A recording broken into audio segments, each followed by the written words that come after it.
তারেক রহমানের স্বদেশ প্রত্যাবর্তন ঘিরে ঢাকামুখী মানুষের ঢল নেমেছে। এ নিয়ে আরও জানাতে রংপুর বাসস্ট্যান্ড থেকে সরাসরি যুক্ত হচ্ছেন সহকর্মী মাজেদ মাসুদ। মাজেদ, তারেক রহমানের স্বদেশ প্রত্যাবর্তন নিয়ে রংপুরবাসীর প্রতিক্রিয়া একটু জানতে চাই।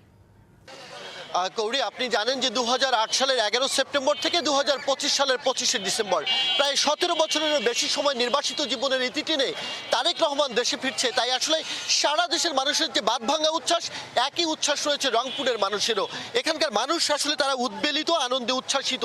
নির্বাচনের প্রাক মুহূর্তে তারেক রহমানের এই আগমন যেমন একদিকে দলকে সুসংগঠিত করছে, অন্যদিকে নেতাকর্মীদের মধ্যেও এক অন্যরকম উচ্ছ্বাস আমরা খেয়াল করছি।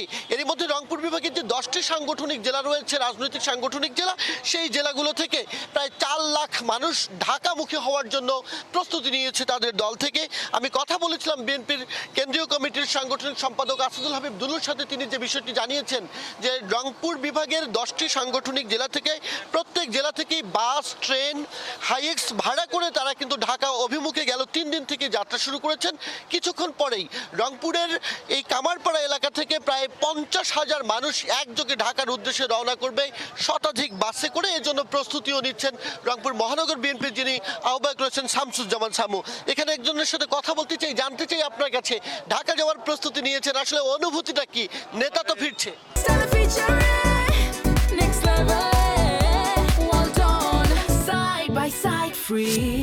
আমাদের প্রিয় নেতা আসতেছে আজ 17 বছর পর।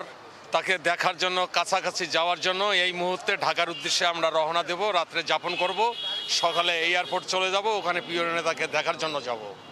একটু আপনার কাছে জানতে চাই, এই যে তারেক রহমান আসছে 17 বছর পর কাছে পাবেন, কেমন লাগছে? আসলে খুব আনন্দ লাগছে ভাই, এবং তাকে যে আমরা গার কাছে পাচ্ছি তার জন্য আমরা গর্বিত। এবং সে 17 বছর পর সে বাংলাদেশে আসতেছে, তার জন্য আমরা দোয়া করি তার সে বাংলাদেশে এসে ভালোভাবে আমাদের পরিচালনা করে।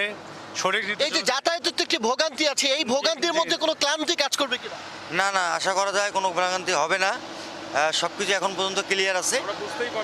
জি কৌড়ি, আসলে আমরা শুনছিলাম মানুষ যেটি বলছেন যে এতদিন থেকে ভার্চুয়ালি দেখেছেন, এখন এক নজর কাছাকাছি দেখবেন, সেটি তাদের মনের মধ্যে অন্যরকম একটি উদ্গ্রীব হয়ে আছেন। তারা আসলে তারেক রহমানকে কাছাকাছি দেখতে চান, তার মুখের দুটি কথা শুনতে চান, এবং সেখান থেকেই নতুন বাংলাদেশ গড়ার নতুন প্রত্যয়ের দীপ্ত শপথ নিয়ে তারা ফিরতে চান এবং মাঠে ছড়িয়ে পড়তে চান আগামী নির্বাচনী বৈতরণী পার হওয়ার জন্য। তো সবকিছু মিলে আমরা দেখছি রংপুরবাসী খুবই উচ্ছ্বসিত এবং তারা তাদের নেতাকে কাছে পাবেন সেই অপেক্ষারই প্রহর গুনছেন। কৌড়ি, মাজেদ, ধন্যবাদ আপনাকে।